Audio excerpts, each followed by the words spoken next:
Statement of Joel Hetman, Jr. I am the most unfortunate of men, rich, respected, fairly well educated, and of sound health, with many other advantages usually valued by those having them and coveted by those who have them not. I sometimes think that I should be less unhappy if they had been denied me, for then the contrast between my outer and my inner life would not be continually demanding a painful attention.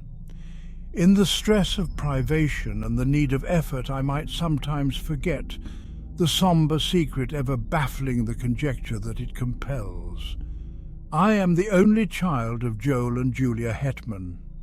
The one was a well-to-do country gentleman, the other a beautiful and accomplished woman to whom he was passionately attached, with what I now know to have been a jealous and exacting devotion. The family home was a few miles from Nashville, Tennessee, a large, irregularly built dwelling of no particular order of architecture, a little way off the road in a park of trees and shrubbery. At the time of which I write, I was 19 years old, a student at Yale. One day I received a telegram from my father of such urgency that, in compliance with its unexplained demand, I left at once for home. At the railway station in Nashville, a distant relative awaited me to apprise me of the reason for my recall. My mother had been barbarously murdered, why and by whom none could conjecture, but the circumstances were these. My father had gone to Nashville, intending to return the next afternoon. Something prevented his accomplishing the business in hand, so he returned on the same night, arriving just before the dawn. In his testimony before the coroner, he explained that, having no latchkey and not caring to disturb the sleeping servants, he had, with no clearly defined intention, gone round to the rear of the house. As he turned an angle of the building, he heard a sound as of a door gently closed, and saw in the darkness indistinctly the figure of a man, which instantly disappeared among the trees of the lawn. A hasty pursuit and brief search of the grounds in the belief that the trespasser was someone secretly visiting a servant proving fruitless, he entered at the unlocked door and mounted the stairs to my mother's chamber. Its door was open, and stepping into black darkness, he fell headlong over some heavy object on the floor. I may spare myself the details. It was my poor mother, dead of strangulation by human hands.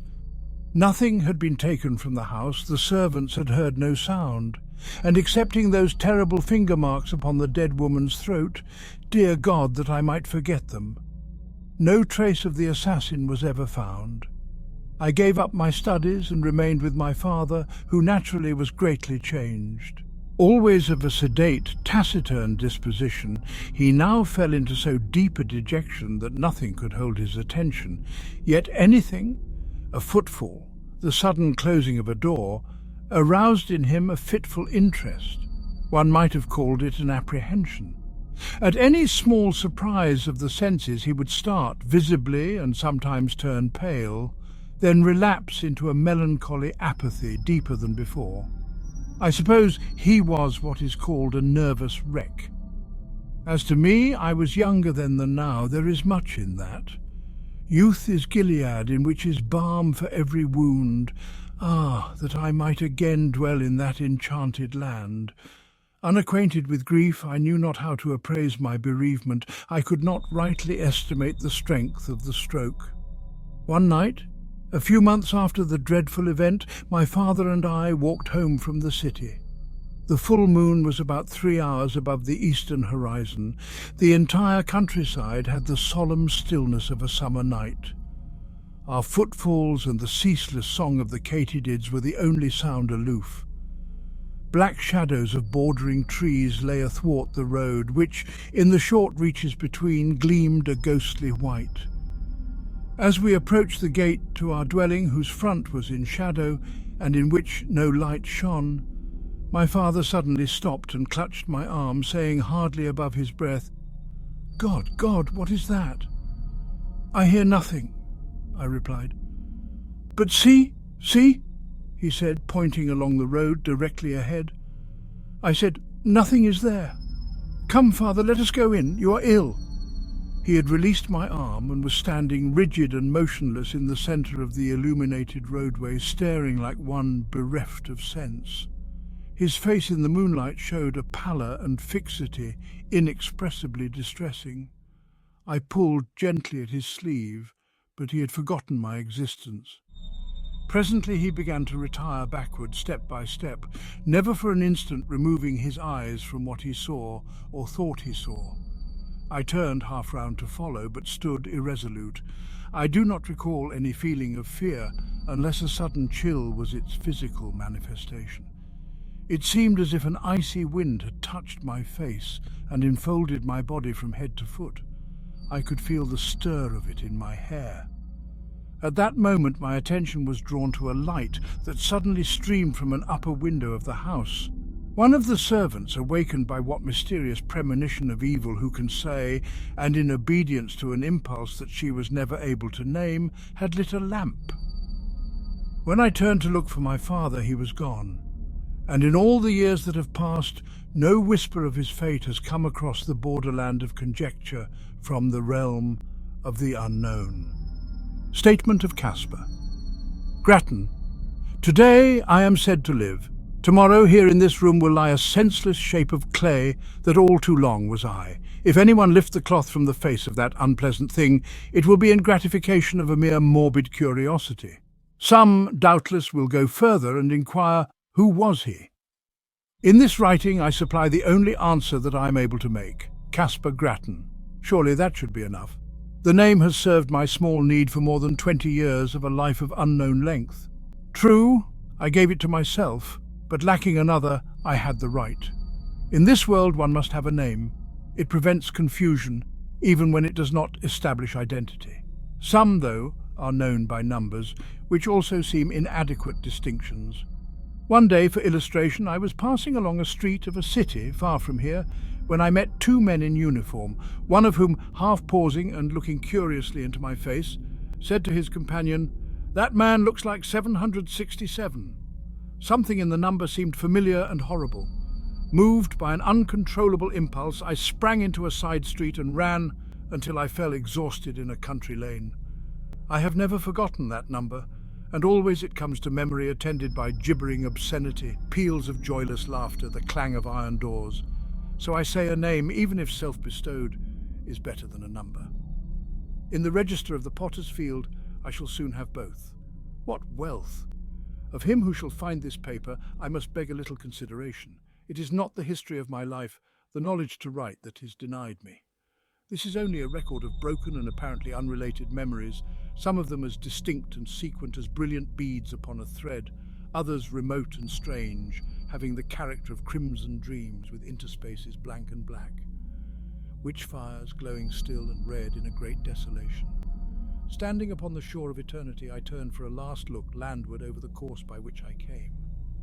There are 20 years of footprints, fairly distinct, the impressions of bleeding feet.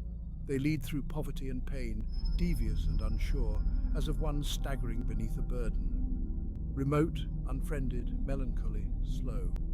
Ah, the poet's prophecy of me. How admirable, how dreadfully admirable. Backward beyond the beginning of this Via Dolorosa, this epic of suffering with episodes of sin, I see nothing clearly. It comes out of a cloud. I know that it spans only 20 years, yet I am an old man. One does not remember one's birth, one has to be told. But with me it was different. Life came to me full-handed and dowered me with all my faculties and powers. Of a previous existence I know no more than others, for all have stammering intimations that may be memories and may be dreams. I know only that my first consciousness was of maturity in body and mind, a consciousness accepted without surprise or conjecture. I merely found myself walking in a forest, half-clad, footsore, unutterably weary and hungry. Seeing a farmhouse, I approached and asked for food, which was given me by one who inquired my name. I did not know, yet knew that all had names. Greatly embarrassed, I retreated, and night coming on, lay down in the forest and slept. The next day I entered a large town which I shall not name, nor shall I recount further incidents of the life that is now to end, a life of wandering, always and everywhere, haunted by an overmastering sense of crime in punishment of wrong and of terror in punishment of crime. Let me see if I can reduce it to narrative. I seem once to have lived near a great city, a prosperous planter, married to a woman whom I loved and distrusted. We had, it sometimes seems, one child, a youth of brilliant parts and promise.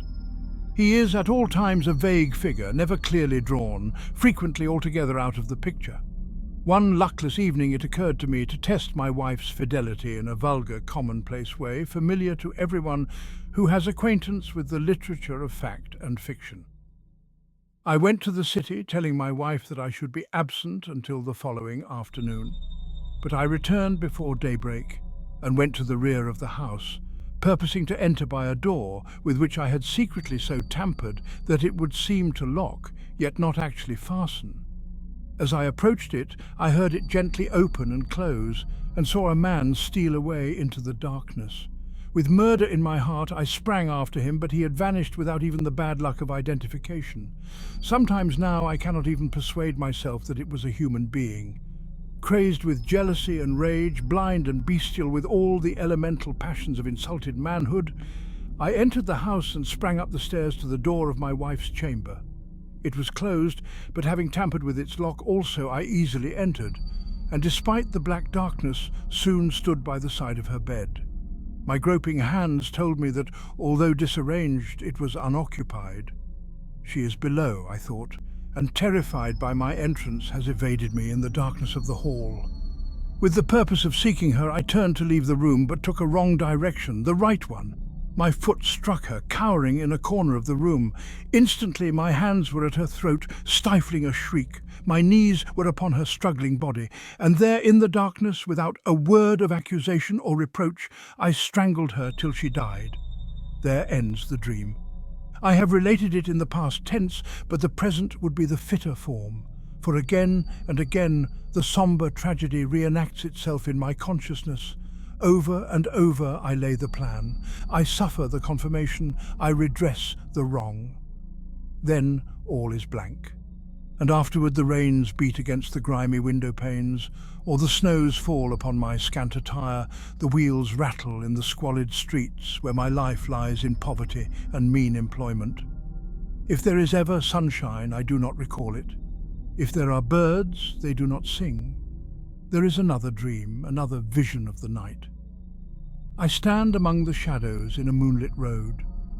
I am aware of another presence, but whose I cannot rightly determine. In the shadow of a great dwelling I catch the gleam of white garments. Then the figure of a woman confronts me in the road, my murdered wife. There is death in the face, there are marks upon the throat. The eyes are fixed on mine with an infinite gravity, which is not reproach, nor hate, nor menace, nor anything less terrible than recognition. Before this awful apparition I retreat in terror, a terror that is upon me as I write. I can no longer rightly shape the words. See, Now I am calm, but truly there is no more to tell. The incident ends where it began, in darkness and in doubt. Yes, I am again in control of myself, the captain of my soul. But that is not respite. It is another stage and phase of expiation. My penance, constant in degree, is mutable in kind. One of its variants is tranquility. After all, it is only a life sentence. To hell for life? That is a foolish penalty. The culprit chooses the duration of his punishment. Today my term expires. To each and all the peace that was not mine. Statement of the late Julia Hetman, through the medium Bay Rolls. I had retired early and fallen almost immediately into a peaceful sleep, from which I awoke with that indefinable sense of peril which is, I think, a common experience in that other earlier life. Of its unmeaning character, too, I was entirely persuaded, yet that did not banish it. My husband, Joel Hetman, was away from home. The servants slept in another part of the house. But these were familiar conditions. They had never before distressed me. Nevertheless, the strange terror grew so insupportable that, conquering my reluctance to move, I sat up and lit the lamp at my bedside. Contrary to my expectation, this gave me no relief. The light seemed rather an added danger, for I reflected that it would shine out under the door, disclosing my presence to whatever evil thing might lurk outside.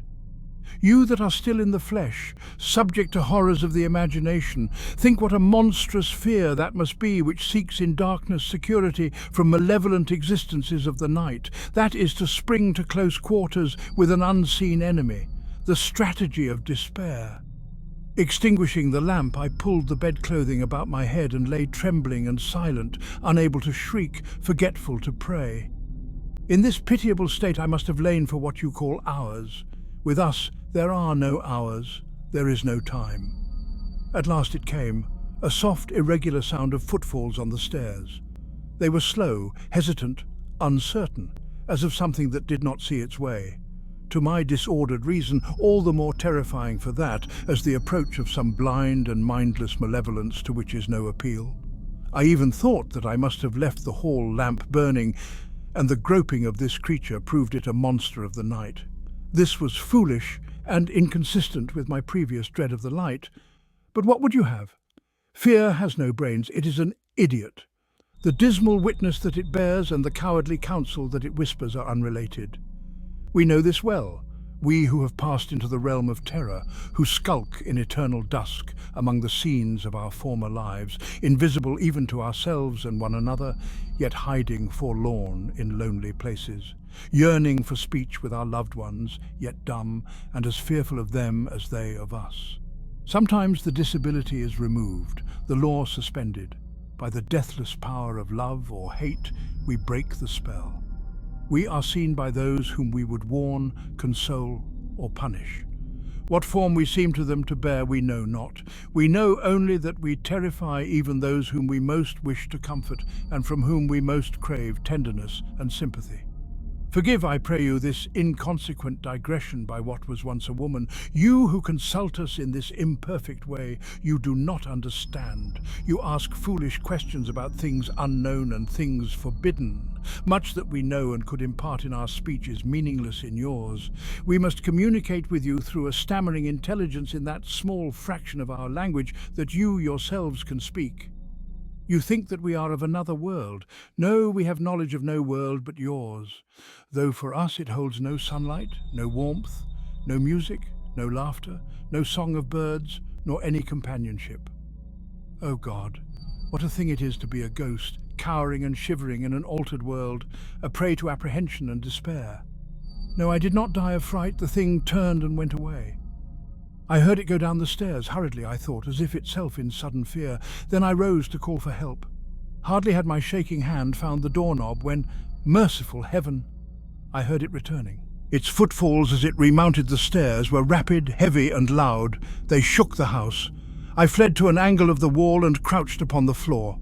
I tried to pray. I tried to call the name of my dear husband. Then I heard the door thrown open.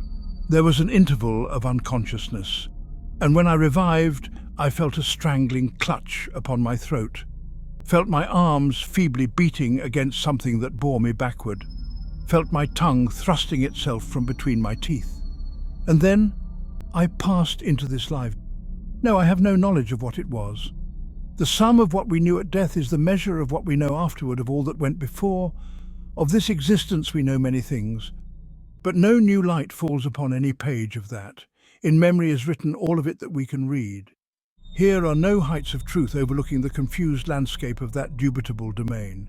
We still dwell in the valley of the shadow, lurk in its desolate places, peering from brambles and thickets at its mad, malign inhabitants.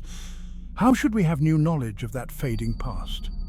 What I am about to relate happened on a night. We know when it is night, for then you retire to your houses, and we can venture from our places of concealment to move unafraid about our old homes, to look in at the windows, even to enter and gaze upon your faces as you sleep. I had lingered long near the dwelling where I had been so cruelly changed to what I am, as we do while any that we love or hate remain. Vainly I had sought some method of manifestation, some way to make my continued existence and my great love and poignant pity understood by my husband and son. Always, if they slept, they would wake, or if in my desperation I dared approach them when they were awake, would turn toward me the terrible eyes of the living, frightening me by the glances that I sought from the purpose that I held. On this night I had searched for them without success, fearing to find them. They were nowhere in the house, nor about the moonlit lawn. For, although the sun is lost to us forever, the moon, full-orbed or slender, remains to us. Sometimes it shines by night, sometimes by day, but always it rises and sets as in that other life. I left the lawn and moved in the white light and silence along the road, aimless and sorrowing.